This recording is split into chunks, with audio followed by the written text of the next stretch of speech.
Mongolia दुनिया की सबसे फैसिनेटिंग कंट्रीज में से एक है।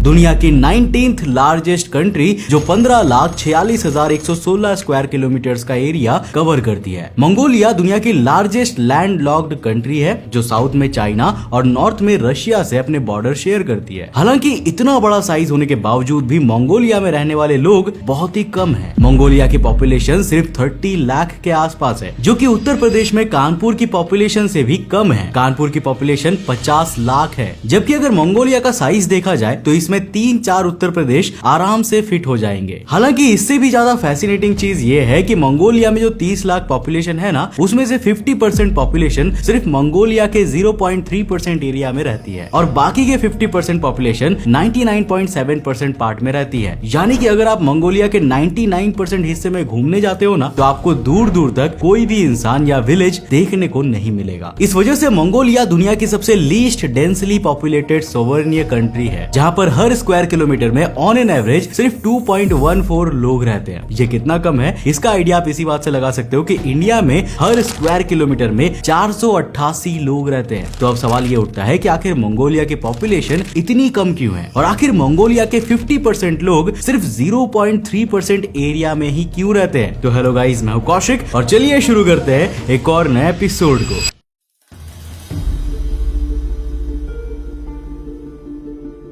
दोस्तों, मंगोलिया की पॉपुलेशन कम क्यों है, इसको समझने के लिए हमें मंगोलिया की हिस्ट्री को जानना होगा। तो देखो, मंगोल एम्पायर और चंगेज खान का नाम सभी को ही जानते हैं। तो सन 1206 में मंगोल्स, जो एक नोमैडिक ट्राइब के लोग थे, उनको यूनाइट करके चंगेज खान ने एक स्ट्रॉन्ग आर्मी बनाई थी और फिर कई सारी मिलिट्री कॉन्क्वेस्ट के बाद उसने मंगोल एम्पायर को स्टैब्लिश किया था, जो उस टाइम पर दुनिया के लार्जेस्ट एम्पायर्स में से एक था। लेकिन फिर सन 1227 में चंगेज खान की मौत हो गई और उसके मौत के बाद उसका तीसरा बेटा ओगिडाई खान गद्दी पर बैठा, फिर गुयुक खान गद्दी पर बैठा, फिर उसके बाद मोंकी खान और फिर कुबलाई खान। सन 1294 में कुबलाई खान के मौत के बाद मंगोल एम्पायर कुछ कमजोर पड़ गया और गद्दी पर बैठने के लिए चंगेज खान के परिवार के लोग आपस में ही लड़ने लगे। अब आखिर में मंगोल एम्पायर को 4 खानेट्स में डिवाइड कर दिया गया। अब ये सब यहीं पर नहीं रुका, आगे चलकर इन 4 खानेट्स का फर्दर डिवीजन हुआ और उसमें से कई दूसरी डायनेस्टीज और खानेट्स बन गए, जिसमें से एक थी जुंगर खानेट, जो सन 1634 में स्टैब्लिश हुई थी।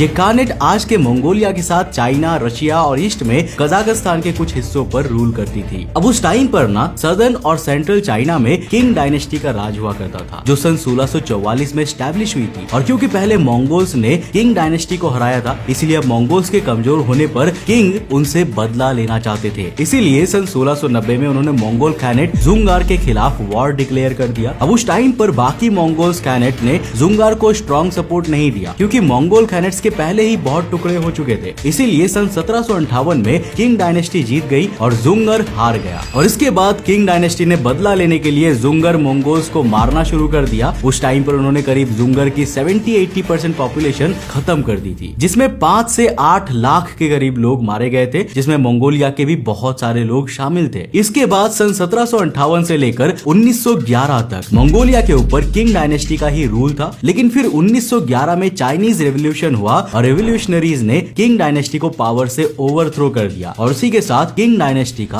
अंत हो गया। नाउ चाइनीज गवर्नमेंट ने मंगोलिया को एनेक्स नहीं किया, क्योंकि उस टाइम पर सोवियत यूनियन पावरफुल हो चुका था और अगर चाइना मंगोलिया पर अटैक करता तो इससे उनके रिलेशन सोवियत यूनियन से खराब हो सकते थे। लेकिन सन 1758 से 1911 के पीरियड में किंग्स ने मंगोलिया में एक न्यू रिलीजन स्प्रेड कर दिया, जो था तिब्बतियन बुद्धिज्म, जो फर्स्ट सेंचुरी में इंडिया से चाइना पहुंचा था। साल 1911 तक मंगोलिया में 700 मोनेस्ट्रीज थी। Most of the population Buddhism को फॉलो करती थी और बुद्धिज्म का इन्फ्लुएंस इतना ज्यादा था कि कंट्री की 21% पॉपुलेशन यानी करीब 1,15,000 लोग मॉन्क्स बन चुके थे। और दोस्तों, फिर इस चीज ने जेनोसाइड और वॉर्स में बहुत कम हो चुकी मंगोलियन पॉपुलेशन को और भी कम कर दिया, क्योंकि बुद्धिस्ट मॉन्क्स सेलिबेसी फॉलो करते हैं और वो शादी नहीं करते। तो इस वजह से मंगोलिया का बर्थ रेट गिरने लगा, जिसकी वजह से पॉपुलेशन कम होने लगी। 1911 में मंगोलिया की जो गवर्नमेंट थी वो भी बुद्धिस्ट ही थी। बोग्द खान, जिसको बोग्दो लामा के नाम से भी जाना जाता था, वो मंगोलिया का लीडर था और बोग्द खान ने ही मंगोलिया को साल 1911 में इंडिपेंडेंट डिक्लेयर किया था। अब साल 1919 में रशिया के अक्टूबर रेवोल्यूशन के दौरान चाइना के मिलिट्री ने सू जुजेंग के लीडरशिप में मंगोलिया को ऑक्यूपाई कर लिया था, जिसके बाद रशियंस ने अपनी आर्मी भेजकर अक्टूबर 1920 में मंगोलियंस की हेल्प लेकर उलान बाटर में चाइनीज फोर्सेस को डिफीट कर दिया था। इसके बाद रशियन बोलेविक्स ने पॉपुलेशन और फाइनेंशियल क्राइसिस के दौरान मंगोलिया को सपोर्ट करने का सोचा, जिसके पीछे उनका अपना मोटिव था, एक कम्युनिस्ट मंगोलिया बनाना। अब 11 जुलाई 1912 को सोवियत फोर्सेस की हेल्प लेकर मंगोलिया को फिर से इंडिपेंडेंट डिक्लेयर किया गया और सोवियत यूनियन के सपोर्ट के चलते ही मंगोलिया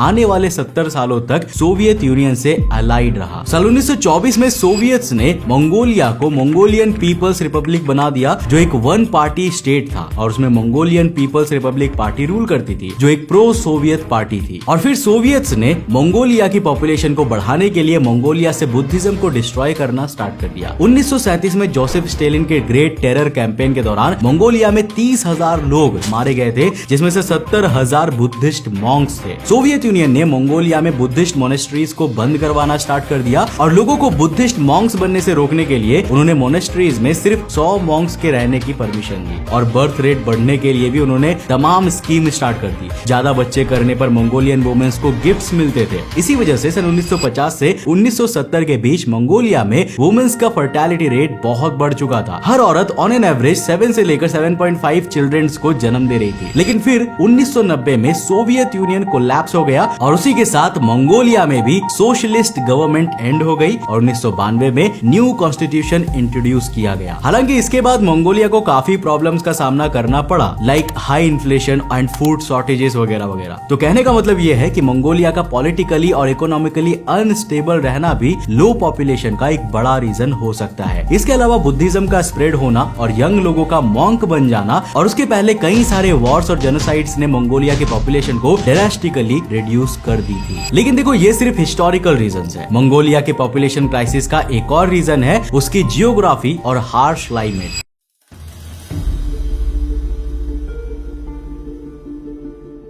जियोग्राफी ऑफ मंगोलिया, ये है मंगोलिया का मैप और इसमें आप देख सकते हो कि मंगोलिया का जो सदर्न रीजन है वो गोबी डेजर्ट ने ऑक्यूपाई कर रखा है, जो एक लार्ज कोल्ड डेजर्ट है और इसीलिए यहाँ पर लिविंग कंडीशंस उतनी अच्छी नहीं है। और सेंट्रल लोअर मंगोलिया एक डेजर्ट स्टेप है। स्टेप अनफॉरेस्टेड ग्रासलैंड्स को कहा जाता है। इसके बाद जो येलो कलर में दिख रहा है ना, वो टाइगा फॉरेस्ट है जो ईस्टर्न मंगोलिया तक फैला हुआ है और ये जो ब्लू और लाइट ग्रीन कलर में दिख रहा है वो माउंटेनियस रीजन्स है। अब देखो, यहाँ पर ये सवाल आता है कि स्टेप एरिया में तो एग्रीकल्चर हो सकता है और इंफ्रास्ट्रक्चर भी बिल्ड किया जा सकता है, तो फिर मंगोलियंस यहाँ क्यों नहीं रहते? तो इसका रीजन है हाई एलिवेशन और कोल्ड क्लाइमेट। देखो, मंगोलिया मंगोलियन प्लेटू पर बना हुआ है जो सी लेवल से अराउंड 1000 से लेकर 1500 मीटर्स ऊंचा है, जो बहुत ही ज्यादा ऊंचाई है। तो पैसिफिक से आने वाली मानसून विंड्स जो बारिश के बादल लेकर आती है वो इस हाई एल्टीट्यूड के चलते मंगोलियन लैंड्स तक नहीं पहुंच पाते, जिस वजह से मंगोलिया में रेनफॉल बहुत ही कम होती है। इसके कैपिटल उलान बाटर में हर साल on an average 310 millimetre rainfall होती है, जबकि इंडिया की दिल्ली में हर साल 774 मिलीमीटर रेनफॉल होती है और चाइना के शंघाई में तो हर साल 1347 मिलीमीटर रेनफॉल होती है। इसके अलावा मंगोलियन के आसपास कोई मेजर वाटर बॉडी भी नहीं है, जैसे कि कोई ओशियन या फिर सी।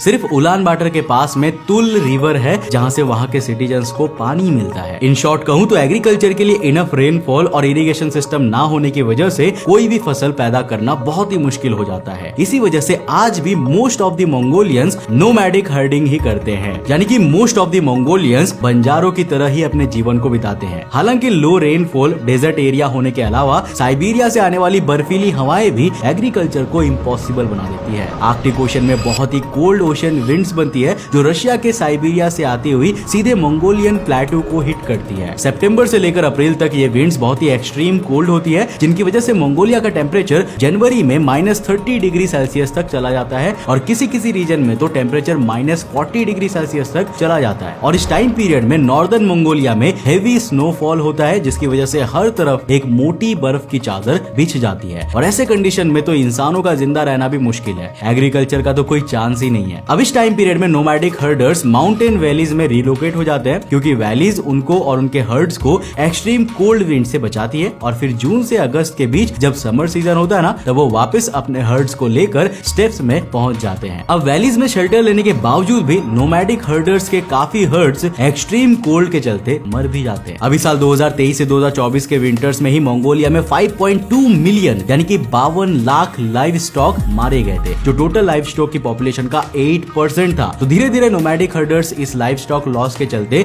हर्डिंग को छोड़कर मंगोलियन कैपिटल उलान बाटर की तरफ माइग्रेट कर रहे हैं, ताकि उन्हें वहां कोई दूसरा स्टेबल एम्प्लॉयमेंट मिल सके, जिससे मंगोलिया की पॉपुलेशन काफी सालों से उलान बाटर में ही सेंट्रलाइज्ड होती जा रही है। और दोस्तों, अगर आप उलान बाटर की ज्योग्राफी देखोगे तो वो नॉर्थ और वेस्ट में माउंटेन से घिरा हुआ है, जिसकी वजह से साइबेरिया से आने वाली कोल्ड विंड्स का असर वहां पर उतना ज्यादा नहीं होता। और जहां बाकी मंगोलिया का एवरेज एनुअल टेम्परेचर -4 से -8 डिग्री सेल्सियस रहता है ना, वहीं पर उलान बाटर का annual average temperature -1.3 degree Celsius के आसपास रहता है। तो नोमैडिक हर्डर्स का उलान बाटर की तरफ माइग्रेट करना और कंट्री साइड का एक्सट्रीम वेदर ही वो रीजन है जिसकी वजह से मंगोलिया की 99.7% पॉपुलेशन 0.03% एरिया में ही रहती है। और दोस्तों, बाकी का मंगोलिया बिल्कुल वीरान पड़ा हुआ है। तो उम्मीद है दोस्तों कि इस वीडियो से आपने कुछ नया जरूर सीखा होगा। अगर सीखा तो इस वीडियो को लाइक कर देना और अपने दोस्तों के साथ जरूर शेयर करना। वैसे दोस्तों, चंगेज खान का असली नाम क्या था? नीचे कमेंट सेक्शन खुला है, लिख कर जरूर बताना।